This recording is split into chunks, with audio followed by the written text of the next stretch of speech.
probably the most common question that I get asked by parents is, how's my student doing? And that's not always a straightforward answer. So there's kind of different levels of, or layers of, how the student is progressing in their standards. The first and easiest way that you can check on your students is to check in the 4 core areas to make sure that they're caught up. So we want to look at their social studies class, their math, their science, and their ELA. So when I look at this student, we'll go in and take a look at her American Democracy class. We click into the tile, and notice in the playlist you can see on this first sub-playlist is called Beginning History, and it has a star here in the corner. What that tells us is that that student has met the minimum score for each of the activities inside of that sub-playlist.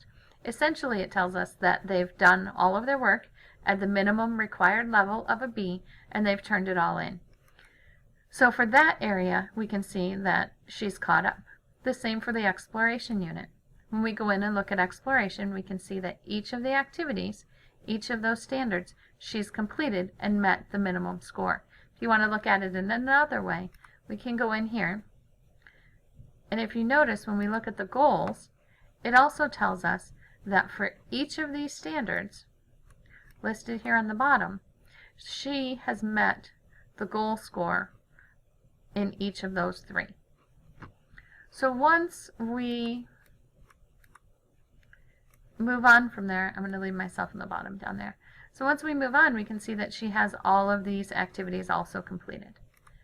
When we go to the next icon, we can see on this sub-playlist that there's a little worker icon here.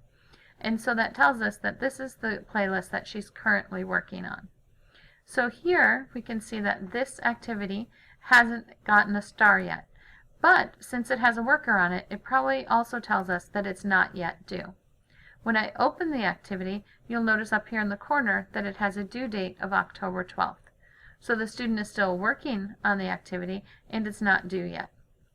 In here under Action, we can see what the student's required to do in both the first and second steps. And then there's also a space down here for the student to be able to upload their work. Or they could also turn it into the teacher's box, they may email it to the teacher, or they may even BizHub it to them. To get out of this area, I just go ahead and click the Close button. These other icons that we see here, that are grayed out without a different change in picture, tells us that that activity hasn't been started yet in class. Now I said we wanted to look at our 4 core areas first. Notice that was our American Democracy, which for this student is her social studies class. We want to scroll down next and look at the student's math class. For this student, her math is algebra. When we open the algebra playlist, we can see that in progression 1, she has an alarm clock. That alarm clock tells us that something is overdue. When we open that progression, you can see that there's a sub-playlist for each of the activities, and then also a icon for the quizzes that go between each of the activities. If you want to think about it in a traditional way, this is the homework playlist, and then these are the quizzes that follow each of the homework activities. And we can see as we move down that she has stars on each of the homework activities and the quiz that follows, until we come down here to the 2-6 to 2-10 proportions and percents section. In that section, she has an alarm clock and also an alarm clock on the quiz.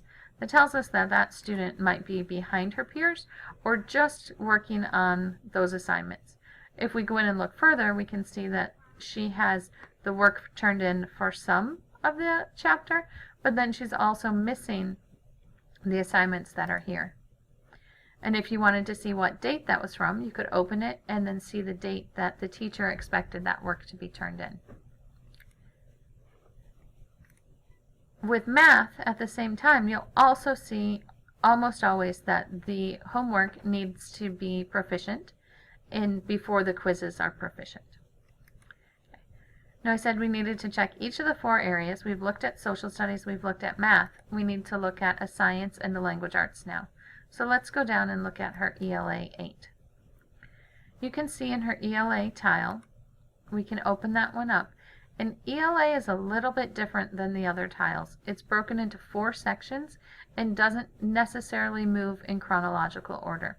So when we go in to see her reading tiles, which she's been working on, we can go in and take a look at these, and we see that she's turned in a theme response, she's done an objective summary, and then she also has this working icon, or this turned in icon. It kind of looks like a flying arrow. And that tells us that she's turned in work in that playlist. So in both of those areas, she has work that's been turned in. Since these aren't in chronological order, we kind of have to look at it as a whole to see how she's doing. Now the last section we want to check in on is in on her math, or excuse me, in on her science. So when we open her physical science playlist, again we see a chronological, here's her introduction to science, and then it's proficient for all the activities, and then we also see her scientific method is proficient for all of the activities. And that's how we'd go about checking in on a student's progress in their 4 core content areas. There's a separate video to show us how to check in on progress on technology, careers, and personal and community.